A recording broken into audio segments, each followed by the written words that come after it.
What is up, dweebs, and welcome back to another edition of Criticult. Today we're talking about Deadpool and Wolverine. Now, if you have not seen this movie, go check out James' spoiler-free review right here on the channel. This is your official spoiler warning, so if you haven't seen it, go say hi to James. We'll be here when you get back.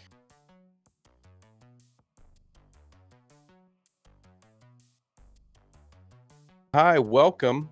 Welcome back, everyone. Let's get into the likes first. Of course, we got to be nice before we say the mean things. It's how it goes around here, anyway. The three C's to start us off: characters, cameos, costumes. I thought that all looked great. It was very well done. I enjoyed the choices, the decisions that were made with those characters and cameos. Even, unfortunately, looks like we missed out on a big one, though. That's a bummer.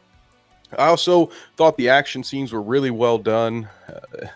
In particularly the one in the van might have been my favorite, but they have really set themselves up where they always have the great musical accompaniment, that sort of juxtaposition that's like, whoa, this doesn't belong here. And it did.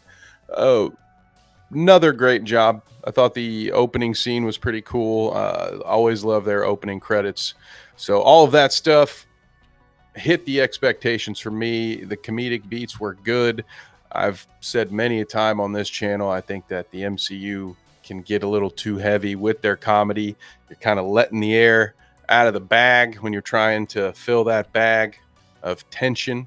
But with Deadpool, really makes sense, and it's done very well. So I also enjoyed the scope of the story. They kept things small. We'll talk about that a lot later on, but running through the rest of the list, I loved the Mad Max feel of the Void.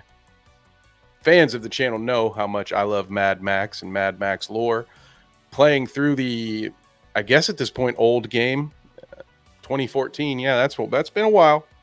We're playing through that on the channel, so if you're interested in Mad Max, go check it out. We'll be streaming that again starting next week. So I love almost everything Mad Max, and this was a great crossover for me personally when you're seeing Sabretooth and the gang, Cassandra's gang. It all just screamed the more recent Mad Max films, and I loved it. It wasn't too on the nose. Like, I'm glad we didn't get a Mad Max cameo, but that whole feel of the Void being deserted and having that, I don't know, you can't call that cyberpunk, but whatever, that Void punk look of it all, the Mad Max apocalyptic punk. All about it. So what wasn't I all about? There were at times, despite how good the movie looked at other times, some of that CGI was bad. In my humble opinion, the daytime scenes with Wolverine and Deadpool early on, one of their fight scenes takes place out in a well-lit area, and it doesn't look great. In the mask, while it was cool, you're like, oh yeah, cool, we got the mask, we got Wolverine's mask, that's dope. It didn't always look great. So that, I wouldn't be surprised if it looks better upon a home release, but could have been better. Paradox's plan doesn't make a lot of sense to me. That's another one of my dislikes. Generally speaking, there were some plot holes or plot conveniences, but we'll talk about this again later on in the episode. With a Deadpool movie, it doesn't bother me quite as much with the whole fourth wall breaking thing. It's kind of his shtick. So and it is what it is. We'll get into it in more detail later, I promise. Now, going back to the things we liked, I want to talk in depth about the characters and the cameos. For the most part, I enjoyed all of them. the first one to talk about, of course, is Chris Evans as his role as Johnny in the Fantastic Four. He flames on. I tried to avoid most of the promotional material for this. You know, I didn't know X-23 was going to be there. I didn't know Gambit was going to be there. I didn't know about this Chris Evans one. So despite that, I love the way they set up this for people like me who didn't see any of this coming. They have him, he's wearing like a red, white, and blue robe, and they really set it up like even Deadpool thinks he's going to say Avengers Assemble, but you just knew it was going to be the flame on. And I would have yelled for that one. That one made me laugh quite a bit. The theater I was in was loving it. A lot of applause, which I will never understand, guys. No disrespect. Maybe a tad. I don't know. No one who made the movie is in the theater with you. The only people in the theater with you are people that have paid like $15, maybe upwards of $40 if they decided they wanted to drink something and have a popcorn for 2+ hours. You know, people who paid money to experience the movie, they're the ones that are there. That's who you're clapping for. So I guess I just always assume everyone there is applauding me and my ability to actually sit there and be a respectful moviegoer. All right, you have to get at least one rant every video, folks. And then the movie doesn't give me a lot to yell about, so we'll take it out on the moviegoers. Now, all kidding aside, everybody was having a fun time in my theater. They were enjoying themselves, especially in this moment. Chris Evans' cameo was great. The way that they call back to it in the post-credit scene was even funnier. To see Chris Evans not only pull off a great accent when he's saying all these old-timey bad guy things, he even just sounded like some kind of mobster character from an old time gone by movie era. That was hilarious. Gambit that's my personal favorite. Okay. As it's not a great time to be a French person in America. Okay. Getting a lot of heat. I don't know. Something happened at the Olympics. I don't know. I wasn't watching, but as a French person in America, growing up as a little kid. Oh, I shouldn't say, I have French heritage. Let me say it correctly. All right. Gambit was one of my favorite, probably my favorite X-Man or X-Men throughout all of the comics run as I was a kid. Loved seeing him on the cartoon. So to have a live action Gambit was phenomenal. And for them to do the accent stuff was even funnier. But it was great. He had at least some utility in the fight scenes.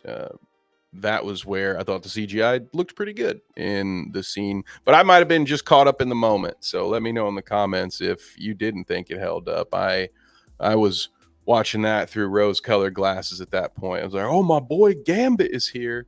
Hell yeah. Blade was another huge one. And shout out to the way Wesley Snipes played this whole thing on Twitter. He's just dunking on Marvel leading up to this release, knowing that he's in the movie. I love the line who said there's never going to be another Blade, which it might be true at this point. Are they ever going to get that damn movie made? But Blade 2, probably for a good 10 years, was my favorite comic book movie. For the younger viewers, that's from the before times when most comic movies sucked. And Blade 2, in my opinion, not a big Blade 3 fan over here, were two of the films that really helped kind of get them out of the mud. Of course, everybody gives all the credit to Iron Man, and it deserves plenty of credit. But the narrative about what comic movies could be started to change with movies like Blade, and maybe more importantly to this franchise, Ryan Reynolds playing a loudmouth, cocky mercenary with a katana in Blade 3 probably helped him at least show other people that, oh, hey, he'd be a good Deadpool, wouldn't he? So all of that made that cameo even cooler. And then you throw the Elektra one in. Wasn't as big of a, oh, yeah, for me personally, but I love that it's there. This was sort of a goodbye to all of the 20th Century Fox Marvel projects, as it were. Cassandra Nova. Now, this was not a previous movie reference, but awesome choice to me as a secondary antagonist that, as far as the powers go, I guess becomes the main antagonist by the very end. Uh, Love, if you're not going to have Charles Xavier, it was a cool little reference to have her have a chair of his. I don't know that it threw anybody off. They'd already referred to her as her several times, so I don't know that anybody other than Wolverine actually thought that was Charles, but it was still a great character choice, and I thought it was played very well. We had Toad in there. Psylocke gets a little bit. We see her snatch. What am I trying to say? Snatch or snag, whichever one. We see her grab X-23 as she's trying to deliver Juggernaut's helmet when they need to defeat Nova. And that was neat. That's a character that, because she was in the Apocalypse movie, probably isn't thought of as fondly, but it's a really cool character. Juggernaut being in there, it's a damn shame that we had a different actor in there, but the the costume looked exactly like it was out of the previous X-Men movies. We had the Russian from the Punisher. I believe, maybe correct me on this one. I've seen, I can't even think of the name now, but I've seen another character that people have speculated that this could have been, or maybe it was a merging of the two. But to me, it reminded me of the Russian from the Punisher, who was played by Kevin Nash. Woo! One of the few Kevins I like. No, just kidding. I'm coming for you too. Big sexy. God damn it. What am I saying? Diesel. Kevin Nash played the Russian in the Where's Waldo t-shirt in Tom Jane's Punisher. He just wants his kids back. And we had Azazel. Pyro had more of an involved role, which was neat. I think it's a great actor. The way he plays Pyro, just such a hateable character. And that's what I remember. It's been a while since I've gone back to watch the original X-Men movies, but I just remember that guy being real easy to hate. I think he played the role very well. The Sabretooth face off, I loved that. I don't know if you were let down by that. I feel for you. I could see how you might have been looking forward to, oh man, those two are finally going to square off again. It reminded me of Indiana Jones when the guy's doing all the intimidating stuff with his swords, and then Indy just pops him one and moves on. There are times when I hate it. I'm being a bit of a hypocrite here. So if you've watched Han Shot First, our Wednesday night live stream, check it out. Star Wars every Wednesday at 9 p.m. Eastern, right here on Dweeb. I gave negative feedback in Tales of the Jedi when they did something similar, because they had just introduced a really cool looking character, and then, spoiler alert, Ahsoka just, without even trying, it's like, well, what the hell, man? That could have been a cool character for me to learn about. But in this case, it's a cameo. It's a character we all know plenty about, and there were tons of other characters that we got plenty of face time, screen time for. So I thought it was a pretty cool subversion of the expectation. They're like, oh yeah, hell yeah, just knock him out and move on. I liked it. We had other not cameos. Well, Happy Hogan, maybe a bit of a cameo, but these were not necessarily callbacks from 20th Century Fox, although John Favreau was in Daredevil. But we had Eliath, just more references to the current MCU. Eliath being involved makes me curious of what point in time any and all of this stuff has been happening. We also see, and that's where I get with Paradox's plan. We're about to get into that. It doesn't make a ton of sense to me, but we also had our agent from Loki now in a higher up position. So I'm assuming that this is all after the events of Loki season 2. But let me know if I missed them. I'm sure I missed a couple. We should absolutely talk about the Deadpool squad, Deadpool Corps, whatever it was called, the Legion of Deadpools. How did I miss that one? I thought it was well used. Great scene.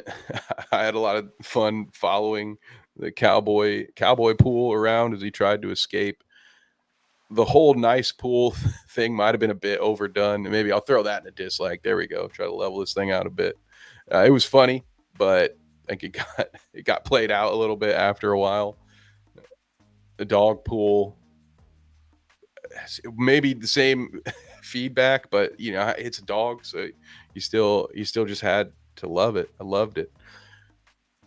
But no, they didn't overstay their welcome. It was a nice final battle, lead up action scene that they would go ahead again. But this is part where not all I don't think all of the villains' plans were thought out all the way. And when we go into Paradox, this whole thing starts with him offering Deadpool a job because the higher ups think he's important to 616, the main universe. So if he's been assigned to do that, how was it possible that nobody was paying attention to his district? I could understand if everything was humming over there and they didn't make any requests of him and it was just a regular old summer month, slow time in quarter 2 or something like that. And it's like, oh, hey, he's look at all those seasons of The Office. They just let Michael Scott kind of do whatever as long as sales were good. But you have made a very specific request of Paradox to have Deadpool join the main timeline because he's going to be some kind of savior. So I guess maybe that was just all a lie. And then his plan was to just send Deadpool to the main timeline so it'd be easier to destroy Deadpool's world. So he wouldn't, I mean, obviously we know that was his motivation, right? I don't want to sit here and wait for this to die. I want to test out my new machine so I can show the bosses that it works. And then I guess just eliminate them because it wasn't about whether or not that it works either. He specifically states that management doesn't like to do things that way, which again leads us to the fact that we see our new lady in charge, and they're doing things the way the TVA was going to do things post the events of Loki. So I don't get it. I don't understand what the plan was, and if it came from the higher ups, how would they not be paying attention to whether or not any issues went down with this very important asset they were after? Like, oh, by the way, where's Deadpool? I thought you had that meeting with him. Wasn't he coming along? No, they have all of this stuff is happening, and he's got entire divisions. Like he's sent a small army of TVA agents, and they all died. And there's no way for there's no hierarchy there, I guess. So he just has an endless supply. He's like Thrawn, I guess. He just got like an endless supply of undead TVA stormtroopers. I don't know that part didn't make too much sense. And then once it got to the end, uh, Cassandra wanted to obliterate everything so that everyone would come to the void where she would be in charge. But she was only in charge because of the deal she had made with the TVA. And if you destroy everything and send everyone down to the void, what reason would there? I mean, it's a big risk, a big leap she's taken, a bit bold. It at least tracks with the character, but she should be smarter than that. Like it let me correct myself. It tracks with the character's ambitions, but not with, again, her level of intelligence. You would think that she would understand if I send everybody, that includes all the Kangs and like there's so many powerful beings that would come.